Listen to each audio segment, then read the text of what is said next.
নমস্কার বন্ধুরা, জানা কিচেনে স্বাগতম। আজকের রেসিপি ময়দা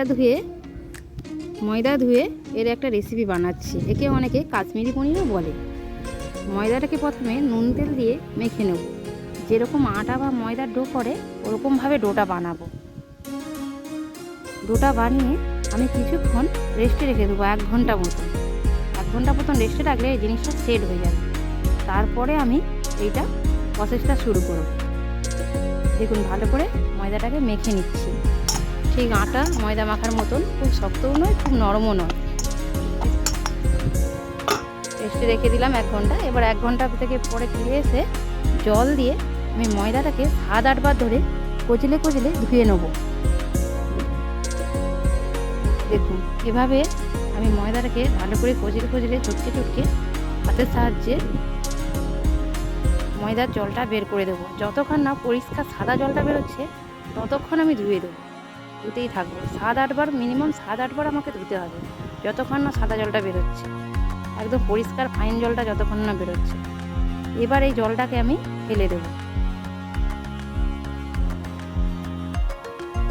আমাদের এই রেসিপিটা আমাদের বাড়িতে 3-4 বছর আগে অষ্টম পড়েছিল। তখন মায়াপুর ইস্কন থেকে আমাদের একটা প্রভু এসেছিলেন। উনি এই রেসিপিটা আমাদের বাড়িতে বানিয়েছিলেন। খুব সুন্দর লাগছিল, সবাইকে খুব ভালো লেগেছে। তাই এই রেসিপিটা আমি তখন থেকেই বানাই। দেখুন কত সুন্দর পরিষ্কার জলটা এবার বেরোচ্ছে। এই যে তুষের মতন জিনিসটা ময়দা থেকে বেরিয়ে গেছে, আর ধোবো না, এটা আমার হয়ে গেছে। দেখুন জলটা একদম ফ্রেশ বেরিয়েছে। দেখুন এইটাকে এবার আমি কড়ার মধ্যে তেল দিয়ে দেবো। তেল দিয়ে তেলটা গরম হলে একটা একটা করে আমি ছেড়ে দেবো। ঠিক ফুচকা যেরকম ভাজে ওরমভাবে ফুচকার মতন একদম ফুলে ফুলে উঠবে। সেই প্রভু এসে আমাদের বাড়িতে এই ময়দা দিয়ে রেসিপিটা যে বানিয়েছিল, সবাই খেয়ে মুখে লেগেছিলো, একদম অপূর্ব। সেই থেকে আমি বাড়িতে বানাই। তাই ভাবলাম আপনাদের কাছে এই রেসিপিটা একবার করে দেখাই। একটা একটা করে এরমভাবে সবগুলো ছেড়ে দেবো, দিয়ে লাল লাল করে ভেজে নেব।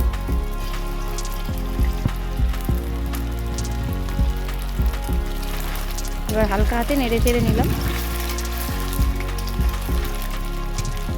দেখুন কত সুন্দর লাল লাল হয়ে ভাজা হয়ে গেছে। এবার আমি তুলে নেব।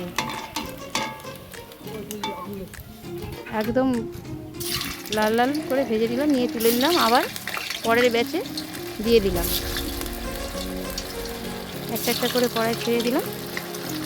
এবার আপনারা কি ওইটা আলু দিয়ে তরকারি বানাতে পারেন, আবার এমনিও বানাতে পারেন। জিনিসটা তো খুব কম, তাই একটু আলু দিয়ে বানালে সবজিটা বাড়বে। তাই আমি একটু আলু দিয়েই সবজিটা আজকে বানাবো। ভাতের সঙ্গে কিংবা রুটির সঙ্গে খেতে পারেন। দেখুন ভেজে তুলে নিলাম। একদম ফুচকার মতন কিরম ফুলে উঠেছে দেখেছেন বন্ধুরা।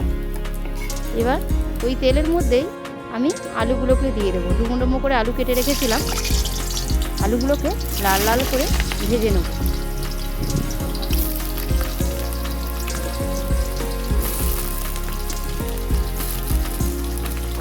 আলুটা ভাজতে ভাজতে ভাজতে ততক্ষণ আমি মিক্সির মধ্যে মশলাটা পেস্ট করে নেব। আদা কুচি, অল্প করে গোটা জিরা, পোস্ত, টমেটোর কুচি, 2টো কাঁচা লঙ্কাও দিয়েছিলাম, কাঁচা লঙ্কাটা স্কিপ হয়ে গেছে, দিয়ে আমি পেস্ট করে নেব। দেখুন বন্ধুরা, আমার পেস্ট হতে হতে এদিকে আমার আলুটাও লাল লাল করে ভাজা গেছে। আলুটা তুলে নিলাম, নিয়ে এতটা তেল আমার লাগবে না, তাই তেলটা আমি কমিয়ে দিলাম। দিয়ে ওর মধ্যে একটা তেজপাতা, শুকনো লঙ্কা আর গোটা গরম মশলা কটা দিয়ে দিলাম। তারপরে ওই যে মশলাটা পেস্ট করে রেখেছিলাম ওইটা দিয়ে দিলাম। দিয়ে ভালো করে আমি কষিয়ে নেব। সুন্দর করে নেড়ে চেড়ে আমি কষিয়ে নেবো যতক্ষণ না তেল ছাড়ে।